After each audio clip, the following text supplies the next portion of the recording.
எசேக்கியேல் 31வது அதிகாரம் 4வது வசனம்.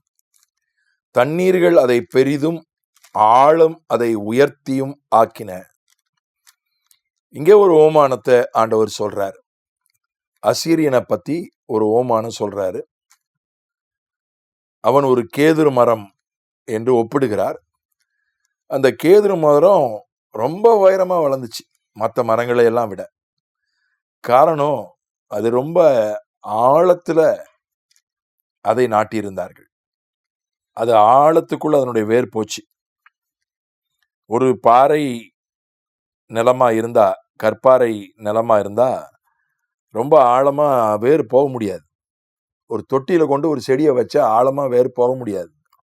மொட்டை மாடியில போய் ஒரு விவசாயம் காய்கறி செடி போட்டா, காய்கறி செடி பூஞ்செடி போடலாம், ஒரு மரத்தை அங்க வைக்க முடியாது. ஏன்னா வேர் ஆழத்துக்கு போக முடியாது. எவ்வளவு வேர் ஆழமா போதோ அவ்வளவு அந்த மரம் உயரமாய் வளர்கிறது.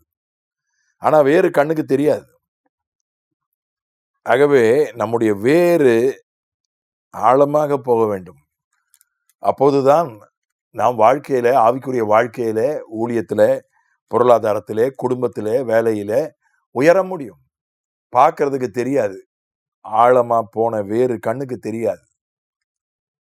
ஆகினால வெளியிலேருந்து பார்க்குறவங்க ரொம்ப சுலபமா சொல்லிடுவாங்க. அவங்க வேற ஏதாவது காரணத்தை சொல்லிடுவாங்க. உள்ள தோண்டி பார்த்தா தான் தெரியும் எவ்வளவு ஆழத்துக்கு வேறு போயிருக்கு. அதனாலதான் இவ்வளவு உயரமா அந்த மரம் வளர்ந்துருக்கு. நம்முடைய வேர்கள் ஆழமானதாக இருக்க வேண்டியது அவசியம்.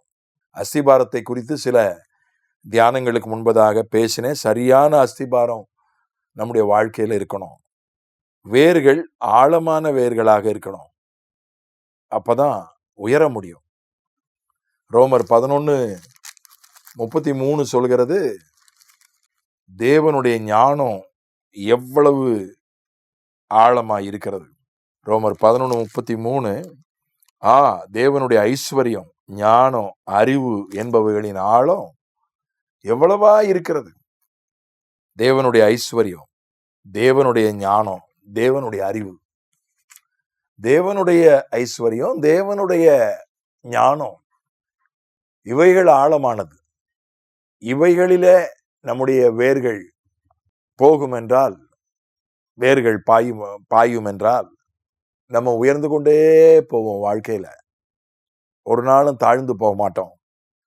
ஆண்டவருடைய செல்வத்தை சார்ந்து கொள்ளணும். நம்ம குடும்பத்துல நமக்கு பொருளாதாரம் கிடைக்கலாம். நம்மை படிக்க வைக்கிறாங்க, நம்மை திருமணம் செய்து கொடுக்கிறார்கள், நமக்கு கொஞ்சம் வீடோ கொஞ்சம் சொத்துக்களோ வைத்து விட்டு போகிறார்கள். அதை பெற்று அனுபவிப்பது ஒன்றும் தவறு இல்லை. நமக்கு உதவி செய்கிறவர்கள் எத்தனையோ பேர் உதவி செய்கிறார்கள். எங்களை போன்ற ஊழியக்காரர்களுக்கு எத்தனையோ பேர் காணிக்கைகளை கொடுக்கிறார்கள். அதையெல்லாம் ஏற்றுக்கொள்வது தவறு அல்ல. ஆனா கொடுக்கிற காணிக்கையை அல்ல, குடும்பத்திலிருந்து கிடைக்கிற பொருளாதார ஆதரவை அல்ல, ஆண்டவருடைய ஐஸ்வர்யத்தை நம்ப வேண்டும். என்னுடைய மனைவி அரசு உதவி பெறும் பள்ளிக்கூடத்துல ஆசிரியையாக இருக்கிறாள். அரசாங்க சம்பளம் வாங்குகிறாள். அரசாங்க சம்பளத்தை நம்பிவிடக்கூடாது. அது ஆழமான வேர் விடுகிற அனுபவம் அல்ல. நான் உயர முடியாது, நாங்கள் உயர முடியாது. கர்த்தருடைய ஐஸ்வர்யம்னு ஒண்ணு இருக்கு. அரசாங்க சம்பளம் ஒரு கருவி, காணிக்க ஒரு கருவி, முன்னோர்கள் வைத்து போன செல்வம் ஒரு கருவி. இதெல்லாம் கருவிகள் தான். கருவிகளை நம்பிவிடக்கூடாது. கருவிகள் ஒரு நாள் வேலை செய்யாம போயிடும். ஒரு நாள் கருவி ஒருவேளை அது முழுவதுமாக பழுதடைந்து கூட போகலாம். ஒரு குறிப்பிட்ட வயது வரும்போது ஓய்வு பெற வேண்டும், சம்பளமே இல்லாமல் கூட போய்விடும். இப்போது பென்ஷனே கூட கிடையாது புதிய பென்ஷன் திட்டத்துல. காணிக்கையெல்லாம் நம்ப முடியாது. சில இடங்களுக்கு போனா போக்குவரத்துக்கு கூட அங்க காணிக்கை அவங்களால கொடுக்க முடியாது அல்லது கொடுக்கறது இல்லை. அதனால எதை நம்பணும்? வேறு ஆழத்துக்குள்ள போகணும், மேலோட்டமா போகக்கூடாது. நாம் ஒரு தொட்டியில் உள்ள பூஞ்செடியாக இருக்கக்கூடாது.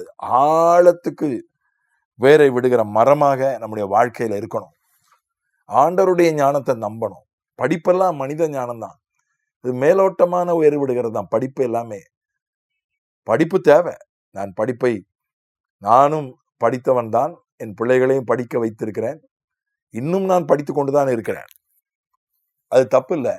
ஆனா வெறும் படிப்பை மட்டும், மனித அறிவை மட்டும் சார்ந்து விடக்கூடாது. அதையும் தாண்டி கர்த்தருடைய அறிவு, கர்த்தருடைய ஞானம், அதற்குள்ள வேறு விடணும். கர்த்தரிடத்துல போய் கேட்கணும். ஒரு தகவல் வருது, ஆண்டவரே இது சரிதானா? ஒரு ஜெப குறிப்பு சொன்னா கூட நான் ஆண்டவர்கிட்ட கேட்பேன், இது சரிதானா?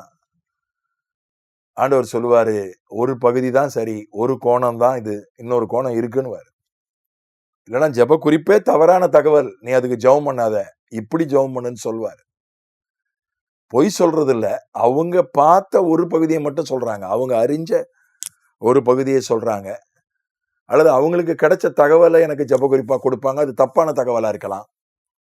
அதனால அது எந்த விதத்துல வருகிற தகவலா இருந்தாலும் நான் அதை அப்படியே கண்ணை மூடிக்கொண்டு நம்புவதில்லை. ஆண்டவர் சமூகத்துல கொண்டு போய் வைக்கிறேன். ஏன்னா அவருடைய அறிவு தான் ஆழமானது, அவருடைய ஞானம் தான் ஆழமானது. அவர் எவ்வளவு பெரிய டாக்டர் கொடுக்கிற ஆலோசனையா இருந்தாலும், எவ்வளவு பெரிய வக்கீல் கொடுக்கிற ஆலோசனையா இருந்தாலும் அப்படியே நான் எடுத்துக்கொள்வதில்லை. தேவனுடைய ஞானத்தை தேடுகிறேன், ஆழத்துக்கு போகிறேன். ஆண்டவரே நீர் சொல்லும், நான் என்ன செய்ய வேண்டும்? டாக்டர் இப்படி சொல்லியிருக்கிறார், வக்கீல் இப்படி சொல்லியிருக்கிறார். ஆண்டவர் முதிர்ந்த அனுபவம் உள்ள அந்த பகுதி, அந்த விஷயத்துல அனுபவம் உள்ளவர் இப்படி சொல்லியிருக்கிறார். ஆண்டவர் சொல்லுவார், நீ டாக்டர் சொல்றபடி செய், சாராள் செய்யறபடி எல்லாம் செய்யுன்னு ஆபிரகாமுக்கு சொன்னார் அல்லவா? அந்த மாதிரி இல்ல செய்யாதே அப்படின்னு சொல்லுவார். அவன் போய் கேட்டான், ஆண்டவரே நான் எலியேசரை தத்து எடுத்துக்கிட்டுமா? இல்ல தத்தெல்லாம் எடுக்காத.